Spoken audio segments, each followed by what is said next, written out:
Segunda de Timoteo capítulo 3, versículo 12. Y vamos a enfocar nuestra enseñanza hoy en este capítulo muy relevante en este tiempo interesante que estamos viviendo en la sociedad de hoy. Segunda de Timoteo 3:12. Y también todos los que quieran vivir piadosamente en Cristo Jesús padecerán persecución, mas los malos hombres y los engañadores irán de mal en peor, engañando y siendo engañados.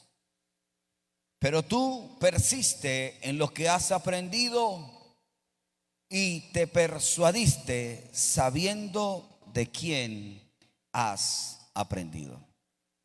El tema de hoy es engañando y siendo engañados. Y entre los dos versículos que leemos, el capítulo 3, versículo 12 y el capítulo 3, versículo 13, hay dos estilos de presentación de la vida. Hay dos formas en las que el apóstol nos presenta un panorama. El primero, los que vivimos piadosamente en Cristo. Por supuesto, vamos a sufrir, vamos a padecer persecución por seguir a Cristo. Eso es una realidad. ¿Por qué? Porque vamos en contra de la corriente de este mundo. Y como hombres y mujeres de Dios que somos, fuimos llamados para andar conforme al corazón de Dios y no conforme al corazón del mundo. ¿Estamos de acuerdo en eso? Amén o no amén. Y siempre vamos a tener ese choque, esa persecución.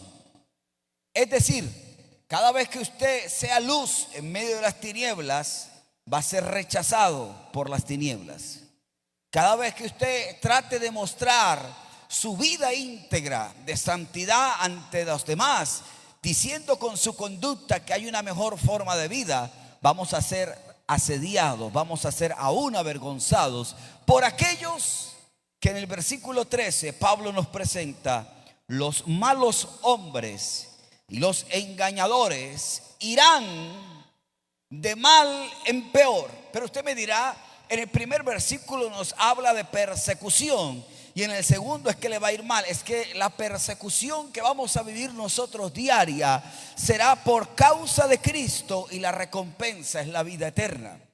Pero los malos, dice la Biblia, irán de mal en peor, engañando y siendo engañados. Es decir, aquellos malos hombres que prefieren la maldad a la redundancia, aquellos malos hombres siempre van a engañar sin darse cuenta que también son engañados.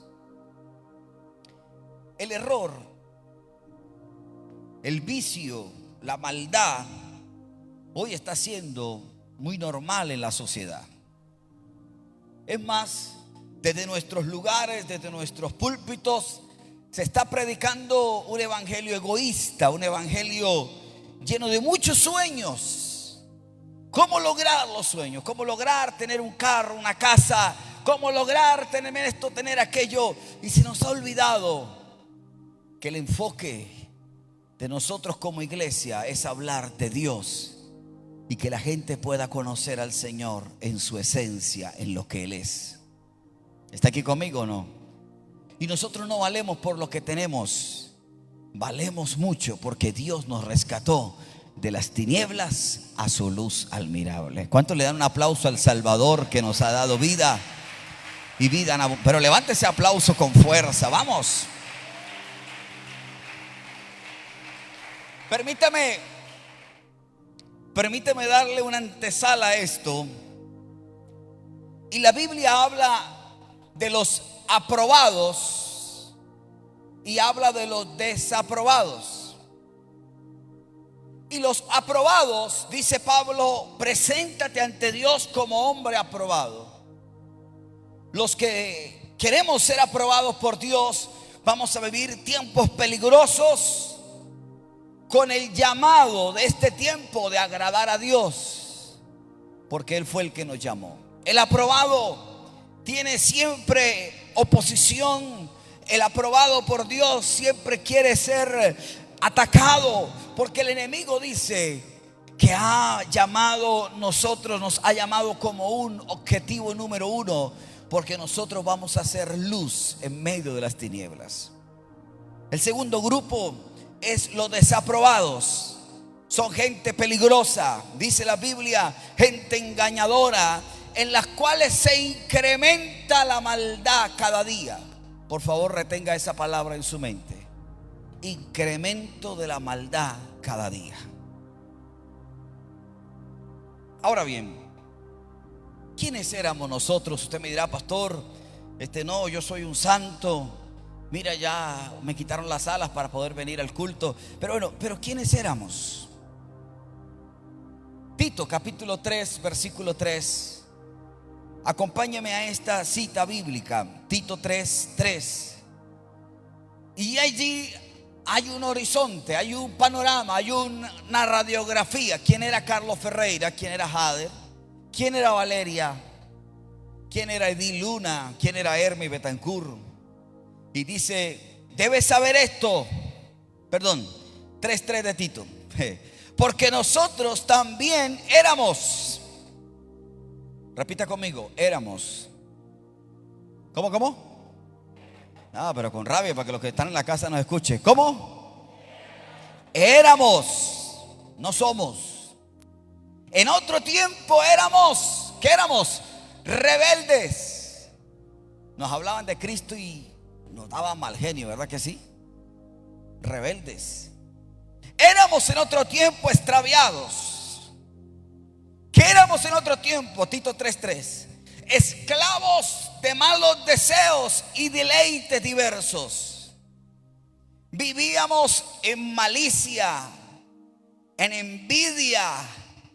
Éramos aborrecibles y aborreciéndonos unos a otros. ¿Esto qué?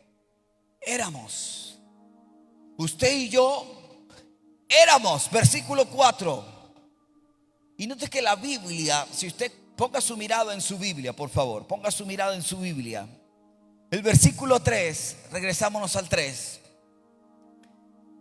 En la Biblia es muy importante, por eso es que le estoy animando en esta hora para que usted escudriñe la palabra. Entre otras cosas, la Biblia tiene una riqueza literaria gramatical impresionante.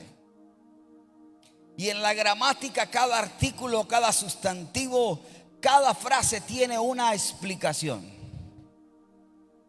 Y allí hay una. Y dice, porque nosotros. Ahí hay un artículo, porque nosotros éramos, ¿tiempo qué? Pasado. Versículo 4. Ahora saltamos al 4. Hay nuevamente un artículo. Pero, una conexión. Pero, ayúdeme, míreme acá. Diga conmigo, éramos.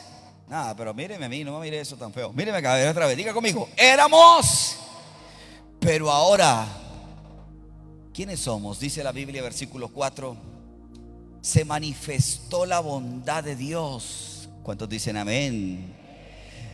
Y su amor para con los hombres nos salvó, no por obra de justicia que nosotros hubiéramos hecho, sino por su misericordia, por el lavamiento de la regeneración, y por la renovación en el Espíritu Santo. Antes vivíamos en envidias, antes vivíamos en pecado, antes vivíamos llenos de maldad, antes éramos engañados y seguíamos engañando. Ahora ya fuimos renovados por el Espíritu para que nuestra vida pueda dar fruto.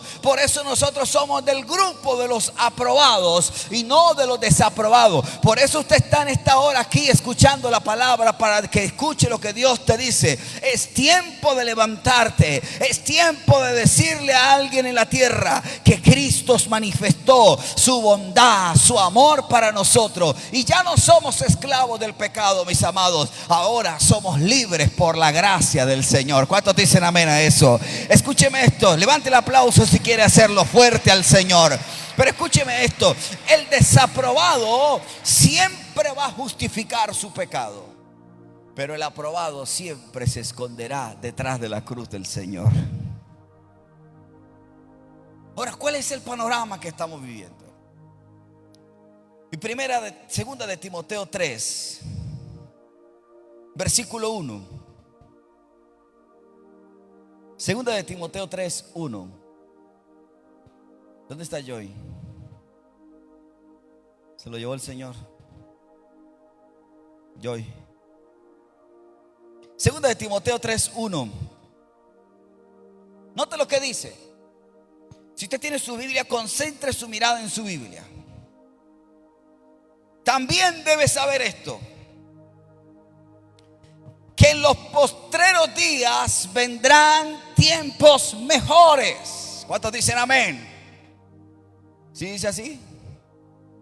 ¿Cómo dice la Biblia? ¿Cómo serán los tiempos que vendrán?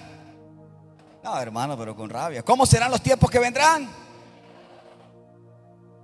Ahí nos dice la Biblia: y cuando venga la gracia tendrás carro, casa y beca y un boleto para ir en el crucero primero que salga de Aruba.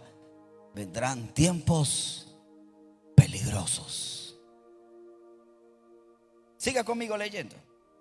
Porque habrán hombres amadores de sí mismos, ávaros, vanagloriosos, soberbios, blasfemos, desobedientes a los padres, ingratos, impíos, sin afecto natural, implacables, calumniadores, intemperantes, crueles, aborrecedores de lo bueno, traidores, impetuosos, infatuados, amadores de los deleites más que de Dios, que tendrán apariencia de piedad, pero negarán la eficacia de ella. A estos invita. ¿Cómo? Evita, no invita. ¿Qué está diciendo la Biblia? ¿Cuál es el panorama que me está planteando? Escuche, el primer panorama es que vivimos en una sociedad donde la gente es egoísta. Y es un egoísmo vano, un egoísmo barato, permítame esa expresión.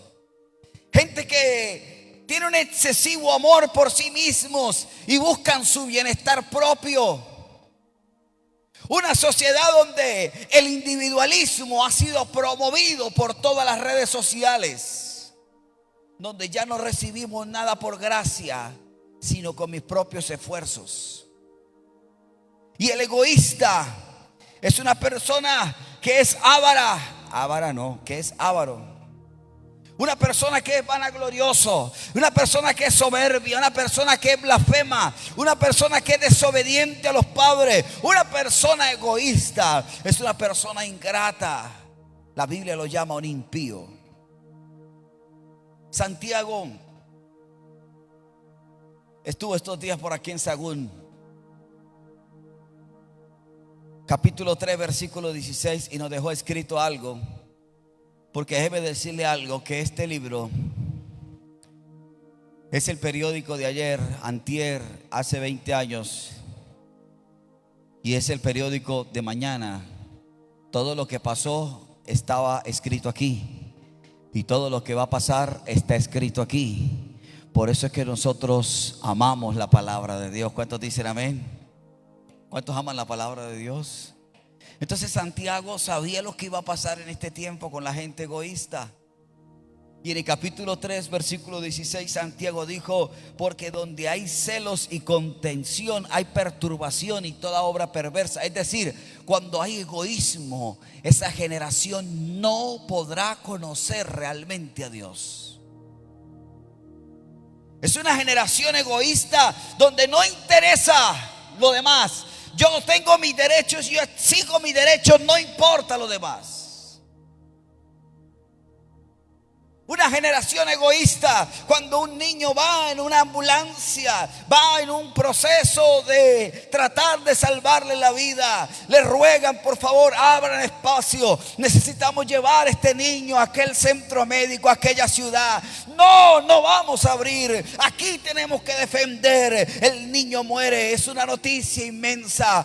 El egoísmo está sufriendo, el egoísmo está invadiendo nuestras generaciones. Importa más lo que yo digo, importa más mis intereses, importa más lo que yo he pensado. Pero cuando usted mira la palabra, dice la Biblia que Jesús no le importó lo que él pensaba, lo que él quería. Dijo en la Biblia: haya pues en ustedes este sentir que hubo en Cristo, el cual siendo en forma de Dios se despojó a sí mismo, tomó forma de siervo, se humilló a sí mismo. Escuche esto: el egoísmo no es parte de la vida cristiana. El egoísmo no es parte de nosotros, porque nosotros somos de los aprobados. Nosotros no somos de los desaprobados. Nosotros éramos egoístas, éramos personas ávaras, éramos personas llenas de temor, éramos llenas de amargura. Pero ahora hemos sido renovados por el Espíritu Santo. Nosotros no nos llevamos por lo que dice la sociedad. Nosotros no nos llevamos por lo que quiere aquel hombre. Nosotros somos guiados por el Espíritu de Dios. ¿Cuántos dicen amén? Mire, hermano, y cuando entendamos que este país, que las naciones de la tierra no van a cambiar con un gobierno, vamos a entender que desde la misma casa, desde el mismo hogar, vamos a promover la enseñanza de la palabra y vamos a decirle a nuestras generaciones que el egoísmo no es parte del propósito de Dios. ¿Sabe de dónde nace la corrupción? Del hogar. ¿Sabe de dónde nacen las malas palabras? Del hogar. ¿Sabe de dónde nacen los homicidios? Del hogar. ¿Sabe de dónde salen todas esas cosas que hoy usted ve en la sociedad? Es porque hay un padre egoísta, una madre egoísta que ha sacado a Dios del hogar. Pero nosotros que estamos aquí en esta mañana, que está usted viendo en esta mañana, entendemos que Dios está al frente de nuestra familia y nosotros no somos de los desaprobados, nosotros somos de los aprobados. ¿Cuántos dicen amén a eso? Lo segundo, Joy, ¿me ayudas por favor? Lo segundo es una sociedad que no tiene temor de Dios. Una sociedad donde el mundo ha seducido de una manera impresionante a nuestros jóvenes. El mundo ha seducido de manera impresionante a nuestras generaciones. Siente una paz uno, ¿verdad?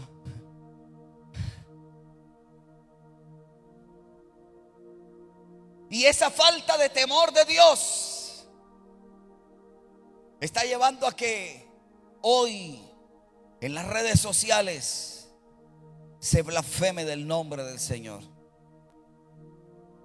¿Dónde está la generación que teme a Dios? ¿Sabe cómo dijo Pablo en Romanos capítulo 3 versículo 10? Pablo me encanta esto porque pareciera que fueran escritos en este tiempo. Pareciera que Pablo, Santiago, Timoteo hubiera sido escrito en este tiempo, porque lo estamos viendo. Y la iglesia no puede ponerse unas gafas de cuero. Yo no quiero mirar, yo estoy santo, santo, santo. No, tenemos que mirar una realidad que está pasando. Y Pablo dice en el Romanos capítulo 3, nos muestra las características de una persona que no tiene temor de Dios. Es una persona que no es justa. Es una persona que no busca a Dios. Es una persona que se desvía. No hace lo bueno. ¿Sabe qué dice? Cuando alguien no tiene temor de Dios, es sepulcro abierto su garganta. ¿Usted sabe qué es un sepulcro abierto? Nunca ha ido a un cementerio y ver una tumba abierta ahí, que hay un cadáver ahí. Eso es espantoso. Y ese olor fétido, esa cosa desagradable. Alguien que no teme a Dios, de su boca salen palabras que parece un sepulcro abierto. Pero también dice la Biblia que los que no tienen temor de Dios tienen veneno en su lengua, con su lengua engañan y su boca está llena de maldición, de amargura, porque no han conocido el camino de la paz. Una persona que no tiene temor de Dios difícilmente va a entender por qué fuimos llamados para ser salvos. Difícilmente, porque usted ve en las redes sociales, los influencers del tiempo hablan sandeces, hablan truanerías en contra del Señor, blasfeman. ¿Y dónde están los aprobados, la iglesia, que somos luz en medio de tinieblas? El tercer grupo de personas que estamos mirando hoy en la sociedad, el primero es un gente egoísta, el segundo, gente que no teme a Dios, el tercero, gente soberbia, que aman el placer más que amar a Dios. Mire, no se vaya para tal lugar porque no, yo lo que voy es a pegarme una borrachera y una rumba y no me importa lo demás. Mire, hijo, no se vaya para tal lugar. Ay, no, usted lo que es una vieja anticuada, una generación soberbia. Y la soberbia ha inundado nuestros tiempos, porque la soberbia produce la burla de Dios.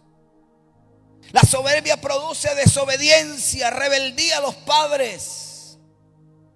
Y son, escúcheme algo, llevados a decir que nada es sagrado y odian lo que Dios plantea. Pero Romanos 1:18, mire lo que dice Romanos 1:18. El apóstol Pablo escribió un editorial en el New York Times. Hoy, empezando el mes de junio, en su editorial del capítulo 1, versículo 18 de Romanos. Lea conmigo. Usted me dirá, pero ¿por qué tan irónico? Porque es que a veces nos preocupamos más por las noticias del presente y nos hemos olvidado de este hermoso libro que está escrito para todos nosotros. Y todo lo que usted está viendo hoy, mis amados, lo está viendo porque ya está escrito en la palabra. Romanos 1:18 dice: porque la ira de Dios se revela desde el cielo contra toda impiedad e injusticia de los hombres que detienen con injusticia. Ayúdeme, ¿qué detienen? La verdad. Versículo 19: porque lo que de Dios se conoce les es manifiesto, pues Dios se lo manifestó. Porque las cosas invisibles de Él, su eterno poder y deidad, se hacen claramente visibles desde la creación del mundo, siendo entendidas por medio de las cosas hechas, de modo que no tienen qué.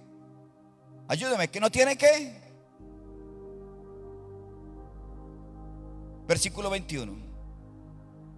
Pues habiendo conocido a Dios. Pastor, esa gente no conoce a Dios. Mire, lo escuchan en la iglesia católica, lo escuchan en los testigos de Jehová, lo escuchan por donde lo quieran, mira, han escuchado de Dios.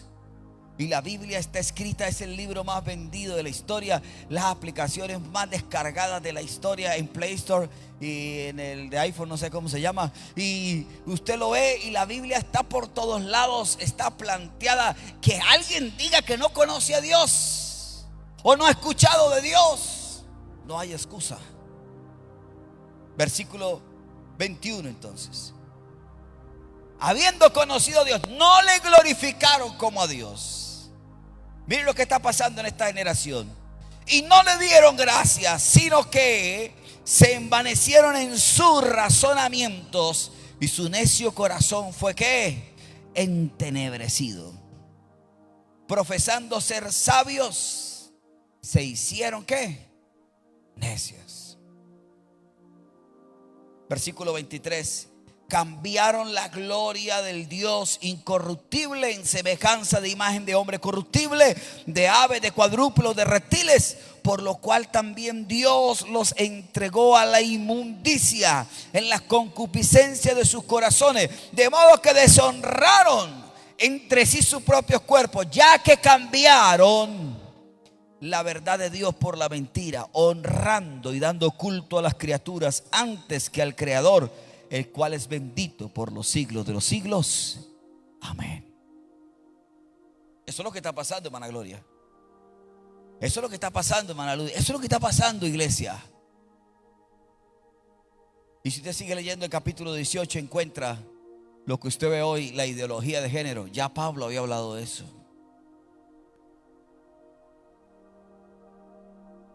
Mis hermanos, les cuento algo, que el plan de Satanás ha funcionado hasta hoy. Empezó con Eva, siguió con Caín, siguió con la generación de Caín, después vino Ismael, después vino Esaú, y usted mira las generaciones siendo engañadas por Satanás. Y hoy en día nosotros tenemos una luz de esperanza y se llama Jesucristo para esta sociedad. ¿Cuántos dicen amén a eso? Y en medio de todo el panorama oscuro que tenemos, en medio de un ambiente de oscuridad, de muerte, de violencia, de amargura, es allí donde está la iglesia aprobada, que se levanta en esta mañana y dice: fuimos puestos como una luz en medio de las tinieblas. ¿Amén o no amén? Pero ¿cuál es la estrategia entonces? La estrategia de Dios para este tiempo. Segunda de Timoteo, regresamos a Timoteo. Mire qué bonito, estamos andando por la Biblia, para allá, para acá. Si usted no me entiende nada del mensaje, usted ya sabe qué tiene que hacer conmigo. Yo le explico. Usted ya sabe, ¿verdad? Segunda de Timoteo 3:10. Pero tú has seguido mi doctrina. Segundo, conducta. Tercero, propósito, fe, longanimidad, amor, paciencia, persecuciones, padecimientos como los que nos sobrevinieron en Antioquía, en Iconio, en Listra, persecuciones que he sufrido, y de todas me ha librado el Señor. Y también todos los que quieren vivir piadosamente en Cristo Jesús padecerán ¿qué? Persecución. Entonces, ¿cuál es la primera estrategia?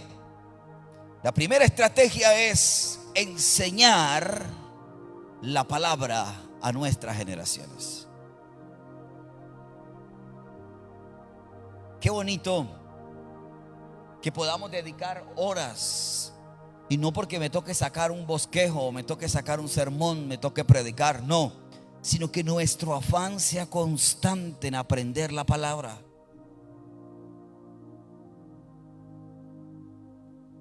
Y sabe que el hábito de Satanás de engañar no se le ha quitado. Engañó a Pedro, engañó a Ananías, engañó a Judas y los apóstoles, ¿no? Imagínense qué nos espera a nosotros. Engañó a todos esos hombres, y ese mismo personaje sigue hoy. Ahora, ¿cuál es la manera en los últimos tiempos? Debemos enfocarle nuestra prioridad en la enseñanza. Hoy le compramos un aparato, un dispositivo electrónico a nuestros hijos antes que una Biblia. Ay, es que para que el muchachito, el peladito no moleste más. Y está bien, esa es su plata, gloria a Dios. Pero ¿cuál es la preparación de esa generación? ¿Sabe? Escúcheme algo. El gobierno nazi empezó a establecerse en 1933. Terminó su estado hasta 1945, el final de la Segunda Guerra Mundial.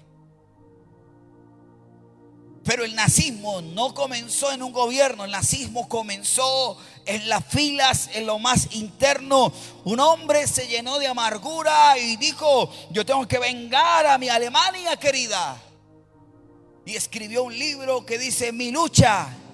Duró 11 años preso, duró 11 años allí porque falló en un golpe de estado en Alemania Oriental. Y estando allí preso empezó a transmitir un mensaje. Cuando en 1933 llegó al puesto, llegó al gobierno Adolfo Hitler, ya había logrado algo, y era enseñarle a todos sus seguidores cuál era su ideología. Y a partir de ese momento empezaron a asediar con los medios de comunicación, empezaron a asediar con la educación y empezaron a invadir Alemania, enseñándole a todos los ciudadanos que había un horizonte, y era la venganza de la Primera Guerra Mundial. Era abolir el Tratado de Versalles y hacer de Alemania una potencia mundial. Todo eso desató la Segunda Guerra Mundial y el final que usted conoce, de millones y millones de muertos. Pero ¿dónde comenzó? En una enseñanza de la ideología, en las escuelas, en las casas, en la familia. Eso mismo, y vuelvo al punto, eso mismo ya lo sabía el Señor. Deuteronomio capítulo 6, versículo 6. El Señor dijo: ustedes tienen que aprender que van a vivir en un mundo difícil. Tienen que comprometerse a cumplir lo que está escrito en la palabra. Y capítulo 6, versículo 7 dice: repítelo a tus hijos la palabra. Enséñale a tus hijos una y otra vez. Habla con ellos cuando estés en la casa, cuando vayas por el camino, cuando te acuestes, cuando te levantes. Átale los mandamientos a la mano. Llévalos sobre la frente como un recordatorio. Escríbelos en los marcos de la entrada de tu casa y sobre las puertas de la ciudad. Hagan por favor visible que la única esperanza de la humanidad es la palabra. La única esperanza de la humanidad es Cristo. Y en esta palabra, el manual, hay todavía esperanza para esta sociedad. Yo le estoy enseñando en esta mañana a patriarcas de generaciones que podamos decirle a nuestros hijos, a nuestros nietos, que el camino no es el egoísmo, el camino no es la violencia, que el camino no es la maldad, que el camino se llama Jesucristo, el Hijo de Dios. ¿Cuántos le pueden dar un aplauso a Jesucristo, el Hijo de Dios?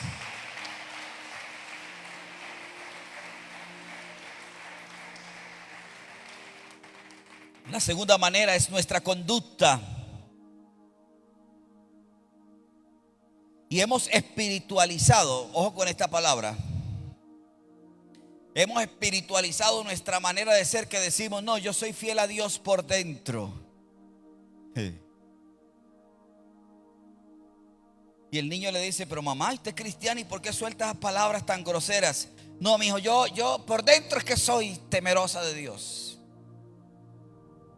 ¿Sabe qué? La conducta no es espiritual.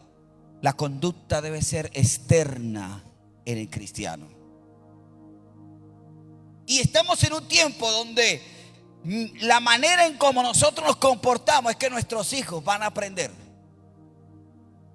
Porque si ellos ven que yo agarro de mi salario y saco el diezmo, escribo diezmo y pongo el diezmo del Señor, si ellos ven que yo llego a la casa y lo primero que hago es orar para comer, pero no nos sentamos a comer y después, ay, se me olvidó orar, o rezar, no sé qué es lo que hacía, pero bueno, se me olvidó. Los hijos aprenden eso.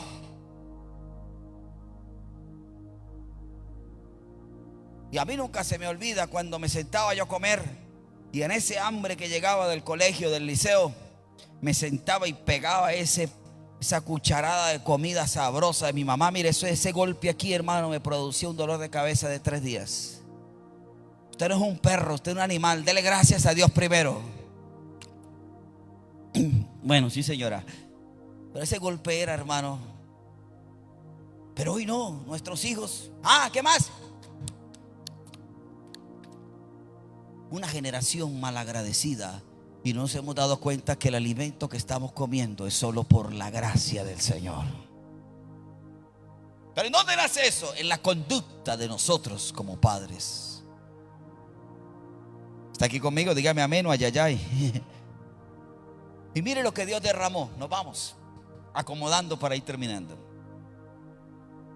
Romanos 5:5. La cereza del pastel. Y la esperanza no avergüenza, porque el amor de Dios ha sido derramado en nuestros corazones por el Espíritu Santo que nos fue dado. En este tiempo donde los hombres están siendo engañados y son engañadores, y donde la iglesia tiene que mostrar realmente el amor de Dios. Y escuche, allí nos dice la Biblia: y el Señor te derramó sobre ti belleza, derramó sobre ti las llaves para un auto nuevo. No, todo eso, bueno, gloria a Dios. Pero ¿qué dice la Biblia? Que Él derramó sobre nosotros de su amor. ¿Cuántos están aquí conmigo? ¿Sabes qué está diciendo la Biblia? Yo te he llenado de amor para que aprendas a amar a esta generación y le enseñes a amar a Dios. Termino con 2 de Timoteo 3:16. 2 de Timoteo 3:16 dice: toda la escritura. ¿Cuánta? Ayúdeme, ¿cuánta? Es inspirada por Dios. Fue diseñada por Dios para enseñar, para redarguir, para contrarrestar, para corregir y para enmendar el camino del hombre e instruir en justicia, a fin de que el hombre de Dios sea perfecto, maduro, enteramente preparado para toda buena obra. Engañando y siendo engañados en la sociedad de hoy. Pero le estoy hablando de una iglesia que fue llamada para marcar la diferencia. Mis hermanos, sobre ustedes está el amor de Dios. ¿Cuántos tienen el amor de Dios? Y tenemos que tener compasión por estas generaciones. Enseñémosle a estas generaciones que todavía el amor de Dios alcanza a nuestros hijos, nuestros nietos. Y cuando alguien le diga: mire cómo estamos en la carramplana, llevados por el que nos trajo, usted va a decir: estamos en victoria porque Cristo está vivo y está con nosotros. Póngase de pie. Señor, te damos gracias en esta mañana por tu palabra. Esa palabra que es viva y eficaz. Señor, estamos viviendo un tiempo donde hay una generación malvada.